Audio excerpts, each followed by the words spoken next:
सादर जय श्री राम मित्रों, स्वागत है आपका हमारे चैनल में। हम बात कर रहे हैं आज रवि प्रदोष व्रत कथा के बारे में। साथ ही जानेंगे कब है प्रदोष व्रत, प्रदोष काल का समय क्या है और 30 जुलाई को है प्रदोष या फिर 31 जुलाई को, यह भी जानेंगे। तिथि कब से कब तक है यह भी जानेंगे। साथ ही जानेंगे इसकी पावन कथा के बारे में। तो चलते हैं कथा की ओर। यदि आपने अभी तक चैनल सब्सक्राइब नहीं किया है, सब्सक्राइब करें, वो बेल आइकन अवश्य दबाएं जिससे अपडेट रहें आप सभी धार्मिक व पौराणिक खबरों से। दोस्तों, माह की त्रयोदशी तिथि प्रदोष काल में होना प्रदोष व्रत के नाम से जाना जाता है और प्रदोष व्रत होने का सही कारण यही है। प्रदोष काल सूर्यास्त से 45 मिनट पहले प्रारंभ होकर सूर्यास्त के 45 मिनट बाद तक रहता है। प्रदोष का दिन जब साप्ताहिक दिवस सोमवार को होता है तो उसे सोम प्रदोष कहते हैं और जब यह व्रत मंगलवार को होता है तो इसे भौम प्रदोष कहते हैं। साथ ही शनिवार के दिन इस प्रदोष को शनि प्रदोष के नाम से जाना जाता है। इसी प्रकार इस बार जो प्रदोष आ रही है दोस्तों, वह आ रही है रविवार के दिन। इसी कारण इस प्रदोष को रवि प्रदोष व्रत के नाम से जाना जाएगा। वैसे तो त्रयोदशी तिथि ही भगवान शिव की पूजा के लिए सर्वश्रेष्ठ है, परंतु प्रदोष के समय शिव जी की पूजा करना और भी लाभदायक माना गया है।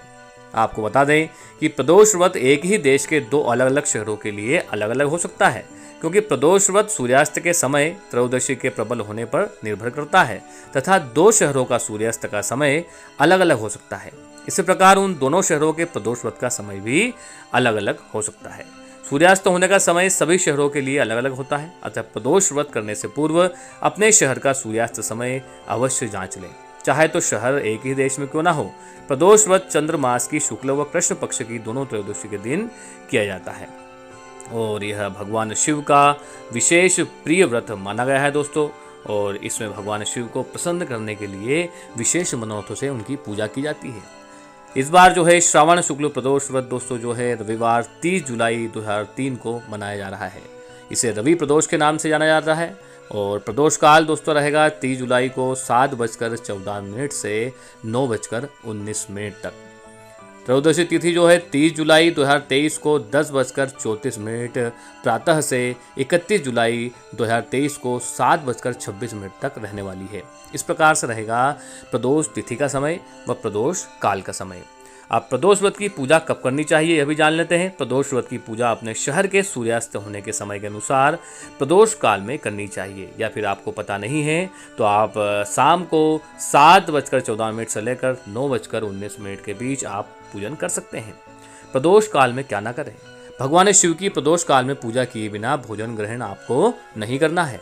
व्रत के समय में अन्न, नमक, मिर्च आदि का सेवन भी आपको नहीं करना है। प्रदोष व्रत में पूजा की थाली में आपको क्या क्या रखना है। पूजा की थाली में अबीर, गुलाल, चंदन, काले तिल, फूल, धतूरा, बिलपत्र, शमीपत्र, जनेऊ, कलावा, दीपक, कपूर, धूप बत्ती व फल के साथ उनकी पूजा करनी है।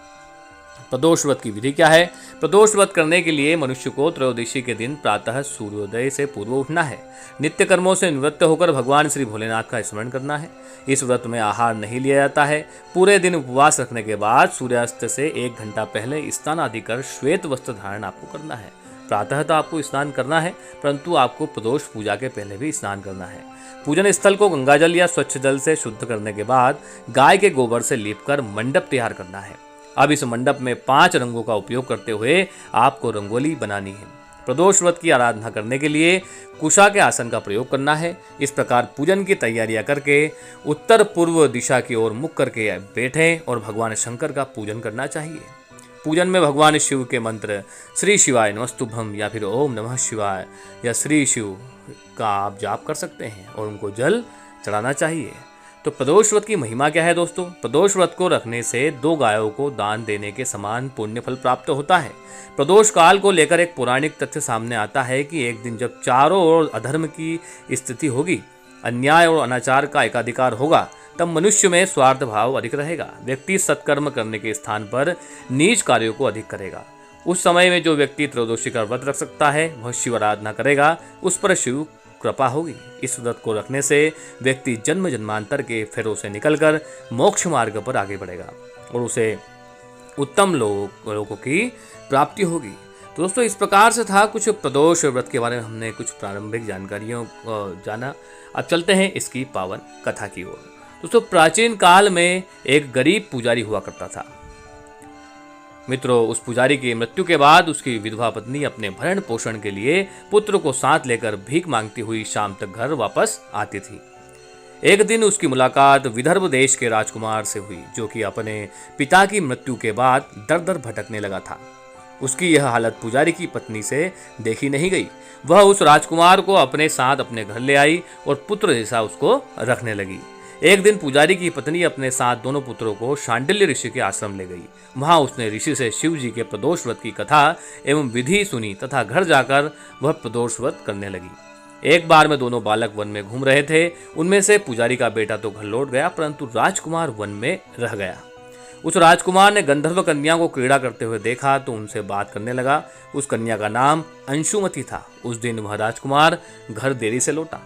राजकुमार दूसरे दिन फिर से उसी जगह पहुंचा जहां अंशुमति अपने माता पिता के साथ रह रही थी। तभी अंशुमति के माता पिता ने उस राजकुमार को पहचान लिया तथा उसने कहा कि आप तो विदर्भ नगर के राजकुमार हो ना, आपका तो नाम धर्मगुप्त है।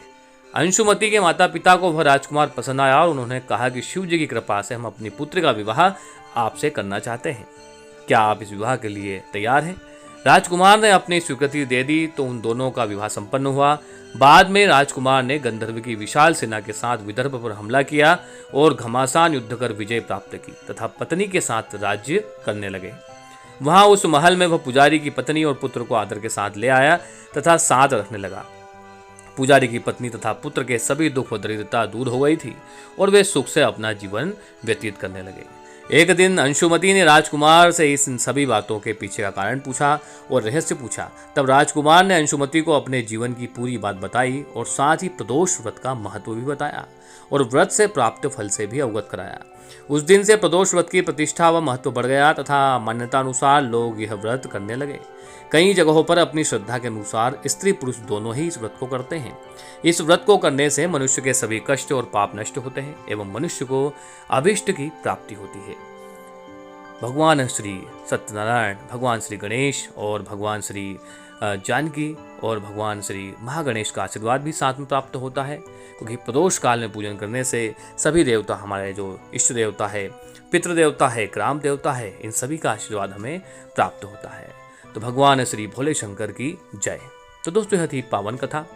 और अब जानते हैं इस श्रावण मास में प्रदोष व्रत का महत्व अधिक क्यों है।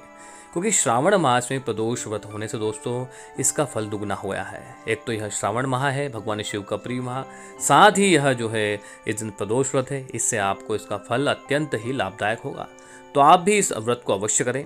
वह सायंकाल 7:14 से लेकर 9:19 के बीच भगवान का पूजन अर्चन अवश्य करें। और दोस्तों, हम आपको बता दें कि अगस्त में 28 अगस्त 2023 सोमवार को यह प्रदोष व्रत पुनः आएगा, जिसे हम भौम प्रदोष के नाम से जानेंगे। तो यह थी कुछ महत्वपूर्ण जानकारी प्रदोष व्रत को लेकर। वीडियो को शेयर अवश्य कीजिएगा अपने व्हाट्सएप, फेसबुक पर।